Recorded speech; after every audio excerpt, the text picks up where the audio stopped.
Life in the Soviet Union was usually rough, unless you were very well connected. You already had to dodge the secret police, avoid citizen informants, hope you aren't sent to war, and keep yourself out of a Siberian gulag. When you add a serial killer to the mix, then life just gets that much harder. The particular killer we're going to talk about here is even more frightening because he didn't just target the dregs of society, like prostitutes, homeless people, criminals. This man targeted people that were just looking to do honest business. This is a story of Vasili Komaroff, the Wolf of Moscow. It must have been a full moon on the 1st of January 1871 in the city of Vitebsk, modern-day Belarus, but at the time it was part of the Russian Empire. Like most people in that time and region, Vasili was born into a large family of little means. Also, like most people of Eastern Europe, his family loved to drink. Who doesn't? So Vasili became a bit of a booze hound early on in his life. After a 4-year stint as a conscript of the Russian military, Vasili married his first wife, and seemed like he would be settling down to a standard working-class life, much like the one that he came from. However, when the Russo-Japanese War kicked off, Vasili saw an opportunity to make some money, so he packed his bags and headed to the east region of Russia near the Japanese border. He ended up making quite a bit of money while he was out there. I couldn't find how he made his money, but he later got arrested for breaking into and stealing from a military facility, so I imagine he probably made the money in dishonest means. He also managed to piss all the money away before he ran into some, well, unfortunate luck. Vasili would serve 1 year in prison for the crime of breaking into these military facilities. While in prison, Vasili's wife died of cholera, so this whole experience really soured Vasili. It made him a little bit more bitter. He already was the product of a drunk, semi-abusive home, so the fact that he finally saw a light at the end of the tunnel and then his wife ended up dying while he was in prison and there's nothing he could do about it, well, that'd make anyone a little bitter. So he ended up changing his life, but not for the better.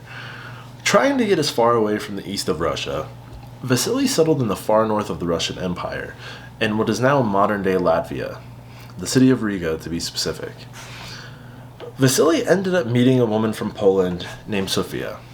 They got married, had 2 children, and aside from him being an abusive drunk, which was probably more common than you think back then, things were seemingly going okay for Vasili.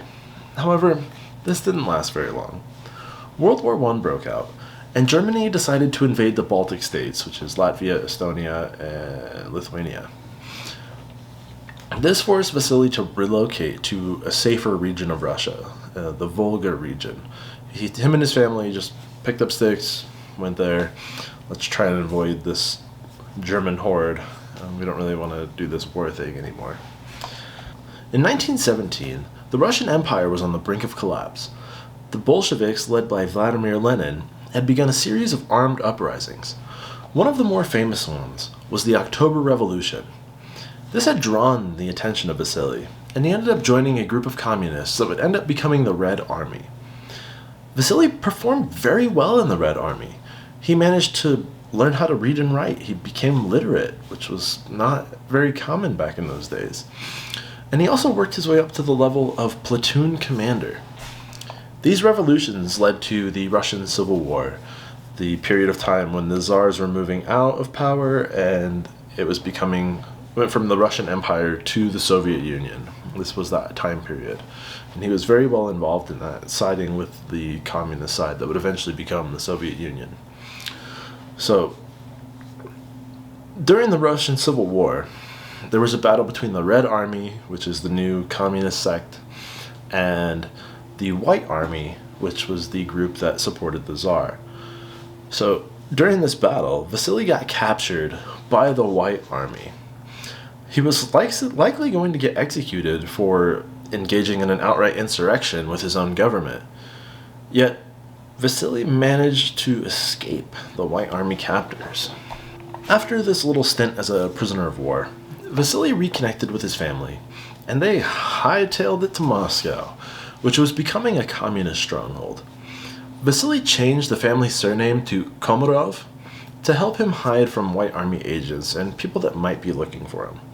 Their new address was 26 Shabalovka Street in Moscow, which today, looking on Google Maps, would actually be prime real estate. It's not very far from the city center in Moscow. I mean, I'd live there. In February 1929, Vladimir Lenin allowed people to actually conduct private business and commerce. Seeing as how Vasili had been a seemingly successful businessman in the past, he capitalized on this. He acquired some horses. I'm not sure whether Vasili bought these horses legally or if he stole them. I couldn't really find that information, but given who we're talking about, I really wouldn't put it past him that he just stole these horses.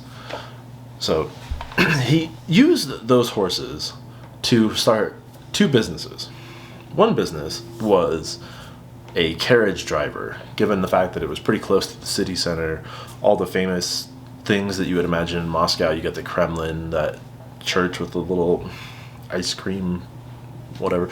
You know what I'm talking about. Google Moscow. Any pictures you see, Vasili was pretty close to living by those. So he started a horse carriage business, and he would transport people sort of like the early 20s Russian Uber. That's what Vasili was. And the other horses, he would try to sell them. He just would, oh, got this horse, you need a horse, all right, give me them rubles, son, and on your way. But he didn't actually sell the horses. He did something much, much more nefarious. The men who were going to be purchasing these horses had a very nasty habit of just disappearing, never being seen again. And the Wolf of Moscow was born. Vasili had likely killed plenty of men prior to this horse trading escapades, seeing as how he was in the Russian army, and then in the Red Army, and did who knows what in the Russo-Japanese War. Killing people, especially grown men, probably wasn't a new thing for Vasili. He'd likely done it a few times before. So, in the markets that would take place in the center of town, he would find people that would like to buy a horse.